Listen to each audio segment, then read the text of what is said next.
Son las 6 de la mañana con 57 minutos y se encuentra con nosotros, como lo anunciamos hace unos segundos, Javier Vizcaíno, consultor internacional en compras públicas. Gracias por estar aquí. Alrededor de 400 millones de dólares se pretende ahorrar en el gobierno a través de las correcciones al sistema de compras públicas, lo que incluye la eliminación del llamado régimen especial. Se dice que el régimen especial encareció enormemente el valor, el precio de los bienes y servicios adquiridos bajo su vigencia por el gobierno nacional. ¿Qué pasó con el régimen especial? Muy buenos días, ecuatorianos y ecuatorianas. El régimen especial es uno de los aspectos de la ley de contratación pública vigente desde el año 2008, que si bien es una ley que era modernizadora en su momento, trajo, digámoslo así, una ventana abierta para poder contratar, haciendo ciertas excepciones en los procedimientos, en la vieja licitación, ¿no? En los procedimientos de concurso. Entonces el régimen especial es como digo, una ventana que permitía a las autoridades, y permite a las autoridades que hacen contratación pública, comprar básicamente con un procedimiento o muy abreviado o ninguno. El gran problema es que la principal herramienta de la contratación pública a nivel mundial, de la técnica de la contratación pública, consiste en promover un concurso entre diferentes postores y de esa manera obtener muchas ventajas, no solamente ahorros económicos, mejoras técnicas, de precios, sobre todo en una gran medida, pero sobre todo la competencia lo que hace es regular el papel de los proveedores. ¿Qué es lo que ocurre en el momento que el régimen especial se empieza a convertir en una forma generalizada de contratación? El Estado se da un tiro en el pie porque él elimina su principal ventaja, que es la competencia de los postores. En ese momento, las principales ahorros que vienen por el lado de la competencia se eliminan. Y por otra parte, como hay un monopolio, dentro de una situación monopólica, los proveedores pueden poner básicamente el precio que quieran, las condiciones técnicas y económicas que deseen, y básicamente pueden aprovechar muy abiertamente la compra. ¿Terminó esto siendo un procedimiento de contratación a dedo? Exactamente eso es. Lo que pasa es que el régimen especial a nivel mundial, en lo que debería utilizarse una figura como estas, es en situaciones muy excepcionales. Estamos hablando de emergencias, estamos hablando de situaciones de defensa en cuestiones de guerras o cosas por el estilo. Sin embargo, estamos, digamos, cuando nació el régimen especial, de lo que podemos recordar, estaba dedicado exclusivamente a la contratación de comunicación, contratación de espacios de comunicación, estrategias comunicacionales. No hay que olvidar que este fue un rubro de primera línea de gasto en el gobierno anterior. De hecho, sí. Contratar comunicación y también consultoría, si no me equivoco, bueno, de inicio.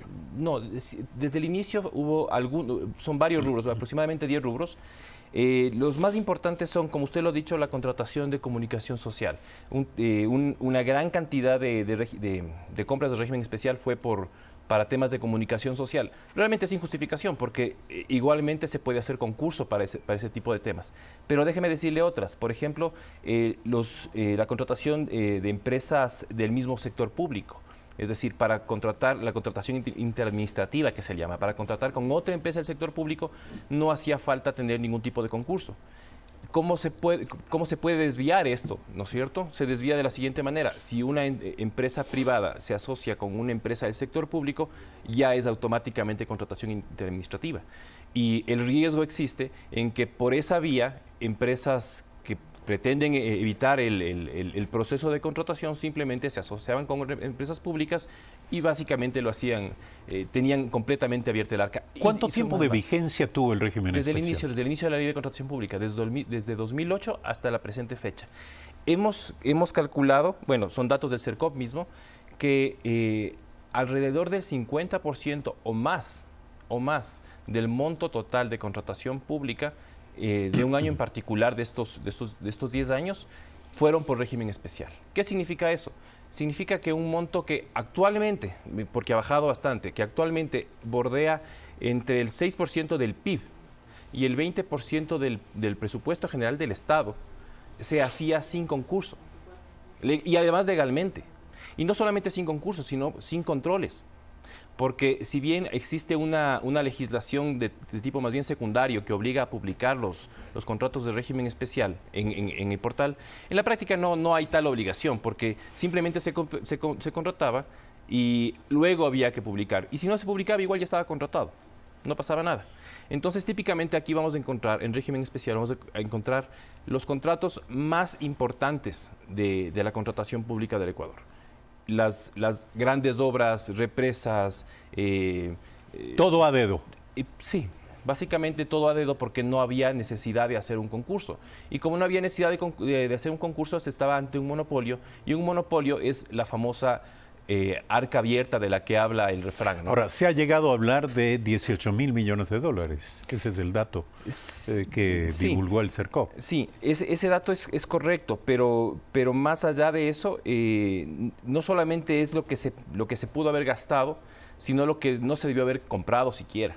El régimen especial también tiene esa característica que como está fuera del control, de un control generalizado, de un control normal que tiene la contratación pública, cualquier cosa se puede comprar. Es decir, no hay un momento, no hay una instancia de alerta previa respecto de la pertinencia o lo contrario, la impertinencia de la compra pública. Es eso, exactamente. Son los fondos públicos sin ningún control. Es un tema totalmente discrecional. Es completamente discrecional, así es. Ahora, de lo que hemos estado viendo, ya ha pasado una semana del anuncio de las medidas económicas dadas por el gobierno. Como experto en la materia, yo suponía que esta iba a ser una de las noticias más importantes del paquete de medidas que se habían dado, pero la atención pública está más puesta en temas como lo de la gasolina o como los anticipos del mínimo del impuesto a la renta, y prácticamente no se ha topado este tema de la contratación pública. Desde mi punto de vista, este es uno de los temas que son más de fondo y de más largo alcance, porque además... ¿Por qué? Porque, primero, por la parte económica. Hay un margen importante de ahorro. Si nosotros comparamos las cifras del CERCOP y vemos simplemente cuánto es el ahorro, por ponerlo de alguna manera, cuando se hace por régimen común, es decir, con concurso y todos los demás procesos, versus cuando se hace por régimen especial, nosotros vemos que en régimen común se ahorra alrededor de un 6-7% del presupuesto de la compra. En régimen especial el ahorro es del 0.14%. Es decir, casi no hay ahorro. Casi no hay ahorro. Estamos hablando de que por régimen común, solo por el hecho de haber competencia, sin necesidad de hablar de una compra especialmente técnica, solo por el hecho de haber competencia, se ahorra 43 veces más en términos porcentuales en el régimen común que en el régimen especial. Y esto no obsta a que el precio probablemente sea 2 o 3 veces lo que paga el mercado. Y el precio es solamente una parte mínima, porque si tomamos en cuenta que estamos comprando refinerías o cualquier cosa por el estilo, nos estamos atando a proveedores únicos. Es decir, esa es la punta del iceberg. ¿Qué es lo que viene debajo de todo eso? Vienen contratos de exclusividad, vienen contratos que nos atan a proveedores por 20, 30, 40 años. Por el hecho de no hacer un concurso, por los apuros, como dice también el refrán popular, cuando hay apuros algo se esconde, ¿no es cierto? Cuando no se ve profundidad qué es lo que va a pasar después de ese contrato, las pérdidas superan y de largo solamente la fase del precio. Usted lo sabe, el gobierno nacional está empeñado en una lucha contra la corrupción y esta es una causa de todo el Estado y de todos los organismos e instituciones directa o indirectamente involucradas con el manejo de la cosa pública. Yo le pregunto, estas compras de régimen especial deberían ser sometidas a una auditoría específica, especial, una investigación para saber exactamente qué sucedió, porque por lo visto, dado que esto no pasó por ningún control, que precisamente el régimen especial era una forma de atajo para evitar los filtros y los controles, aquí pudo pasar cualquier cosa. Sí, dos medidas al respecto. La primera es sí, una vigilancia muy estrecha a lo que pasó, sin duda. Ya vigilancia forense, me refiero a auditorías, y evidentemente haciendo énfasis en aquellas que tienen más riesgo y más importancia, ¿no es cierto? Tome en cuenta una cosa, de estas cifras que hemos hablado, es un aproximado, posiblemente un 50%, 60%, porque hay cosas que simplemente no se reportaron. Así que sí es muy importante hacer una auditoría. Evidentemente no se va a poder auditar 10 años de contratación pública en régimen especial porque no hay energía suficiente, no hay fuerza suficiente. Hay que hacer una priorización, número uno. Y número dos, la medida anunciada por el señor presidente, si bien nos habla de una restricción, eso es muy bueno, pero el alcance es limitado, porque su alcance evidentemente es del Poder Ejecutivo y es más bien de tipo Eso voluntario. le quería preguntar. Sí. Entendemos que algunos de los mayores hallazgos en el uso y abuso del recurso del régimen especial están en los gobiernos autónomos descentralizados, en los llamados GATS. Sí. ¿La medida, la decisión del presidente afecta esto? No, porque la decisión del presidente solamente se puede restringir a la función ejecutiva. Sí, pero sin embargo el Servicio Nacional de Contratación Pública, como mecanismo de transparentación y como mecanismo normativo, sí rige para las compras públicas de los GATS. Como servicio sí, pero la ley es la ley, ¿no es cierto? La ley está por encima de esto. Entonces, lo que está diciendo el señor presidente de la República, y desde mi análisis, por supuesto, es que se va a restringir el uso de la ley, del régimen especial, lo cual está muy bien. Sin embargo, no es suficiente. Desde mi concepto, la Asamblea Nacional debería ya proponer, seguramente el CERCOP debería procesar, porque entendemos que hay ya una propuesta de ley. Hay varias, ¿no es cierto? Hay varias. Y de hecho, en mi concepto, lo que debe hacerse es fortalecer el rol del CERCOP como ente rector y como ente de vigilancia de los procesos, no solamente de que se publique y se haga, no, de que vigile que se compre lo que se debe comprar, no solamente que se compre bien, porque comprar bien dentro de la ley, lo que no se debe comprar es comprar mal. Entonces, desde mi punto de vista también tiene que haber un fortalecimiento del CERCOP a nivel legal y además una reforma integral al tema del régimen especial, que básicamente consiste en dejar el régimen especial para 2 o 3 temas puntuales y sumamente bien justificados que no tengan que ver con eliminación de la competencia. Como le digo, la principal arma que tiene la administración pública para hacer una contratación pública eficiente, transparente, que sea adecuada, que no sea lesiva a los intereses nacionales, es la competencia y la publicidad. Fortalecer al CERCOP, dice usted. ¿En qué sentido? Y se lo pregunto porque el CERCOP, porque todo lo que ocurrió con el CERCOP. Es decir, las publicaciones en el portal, la fase de intervención del CERCOP en todos estos procesos no pudo impedir que el abuso se lleve a cabo. ¿Qué hay que hacer? A eso me refiero con fortalecer. El CERCOP ha tenido un rol desde el inicio que era INCOP, ¿no? Ha tenido un rol más bien de vigilancia y de generación de muchas resoluciones que más bien se iban a su área donde sí le dejaron trabajar, que es el área de las compras menores. Entonces el CERCOP, por una parte, no tenía prácticamente ninguna injerencia en lo que se refiere al régimen especial, estamos hablando del 50-60% de contratación pública, y por otra parte estaba bastante dedicado a un manejo, esto es un concepto personal, ¿no? Más bien un poco populista de la contratación pública, en la que simplemente había una visión de repartir contratos, ¿no es cierto? Había una ilustración que hicimos en un trabajo con un amigo que consistía básicamente en mirar a la contratación pública como si fuera una vaca lechera, a la que a la mitad fue repartida a grupos de interés, ¿no? Y la otra mitad fue como que si fuera un reparto de leche a quien más pudiera recibirlo.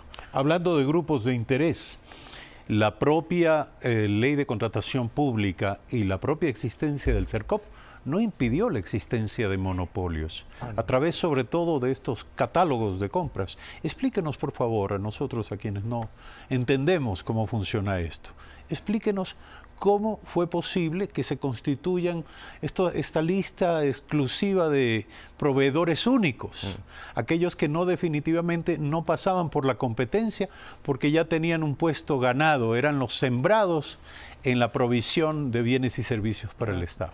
Hay uno de los mecanismos interesantes que nos da la ley de contratación pública vigente es la generación de catálogos electrónicos. Un catálogo electrónico es una forma muy inteligente de contratar, que consiste en que si algo se compra de manera regular, recurrente y con características técnicas que son asimilables, se puede, el CERCOP, ¿no?, hace una lista y básicamente unos proveedores que se califican se les puede comprar con mucho menos trámite que en otras circunstancias.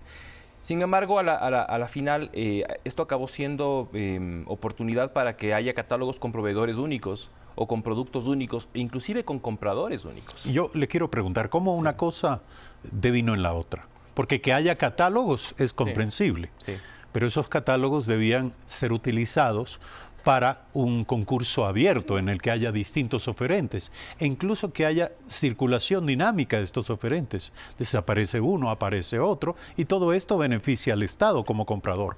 ¿Cómo terminó esto siendo utilizado para crear monopolios? Estuvo mal utilizada la herramienta, es más o menos como es simplemente una herramienta de contratación pública, es como un martillo, usted puede construir un mueble o destruirlo con un martillo, es una herramienta. Denos ejemplos, por favor, de estos monopolios. Uno que le puedo mencionar en este momento, se me ocurre el mercado de las llantas, ¿no es cierto? Llegó un punto en el que había un catálogo, sinceramente desconozco si sigue vigente, había un catálogo en el que una marca de llantas que se fabrica en el Ecuador argumentó, y le hicieron caso, que como son la única fábrica de llantas en el Ecuador, el Estado prácticamente estaba en la obligación de comprarles a ella y le creyeron y le hicieron un catálogo solamente con esa marca.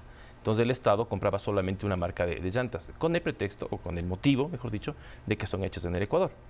Lo cual es un absurdo, porque a la final el objetivo de la compra no es solamente comprar ecuatoriano o comprar con estos objetivos secundarios, pero que son loables, sino que además comprar con beneficio y con ventaja para el Estado. Estamos pensando en que los fondos que maneja el sector público son del público, son tan ecuatorianos como los... O sea que la condición de producto nacional también deviene en un encarecimiento de precios para el Estado. Entre otras cosas, porque a ver, la contratación pública a nivel mundial tiene la herramienta, la característica de que es una herramienta para aplicar también políticas públicas de otro tipo, políticas secundarias que se llaman técnicamente. Entonces uno a través de la contratación pública, el Estado puede promover otros objetivos aparte de los ahorros y la buena compra. Por ejemplo, compras sustentables, compras verdes, inclusión de grupos minoritarios, fomento de determinados sectores. Exactamente, se puede hacer y es muy legítimo hacerlo. Ahora, si es que se toman esos objetivos que son secundarios y se ponen por encima del objetivo primario, que es una administración pública eficiente, transparente, económica, etcétera, etcétera, se producen estas distorsiones. Entonces, simplemente estuvimos ante situaciones en las que se decía, bien, como este es producto ecuatoriano, ya no nos importa nada más. Ya no nos importa el precio, ya no nos importa la calidad, no nos importa el servicio, simplemente aquí ya se cumplió con este objetivo secundario, que es que sea producto ecuatoriano y nos olvidamos de lo demás.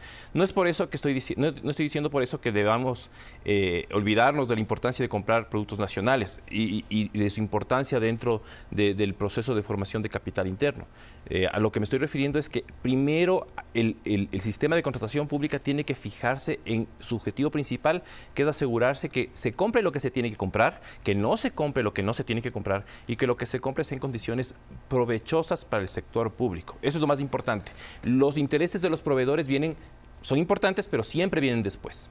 Hablando de subsidios, porque ahora el tema de los subsidios comienza a ser debatido. Esta es una forma de subsidiar.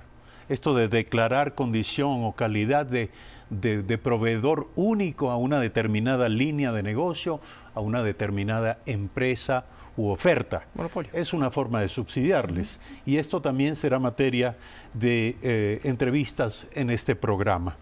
Finalmente, al analizar, dice Silvana Vallejo, directora del CERCOP, al analizar los precios en los cuales se contrató con régimen especial versus si se hubiera contratado con régimen común, si entraban a competencia, esto hubiera significado un ahorro de 1.400 millones de dólares para el Estado.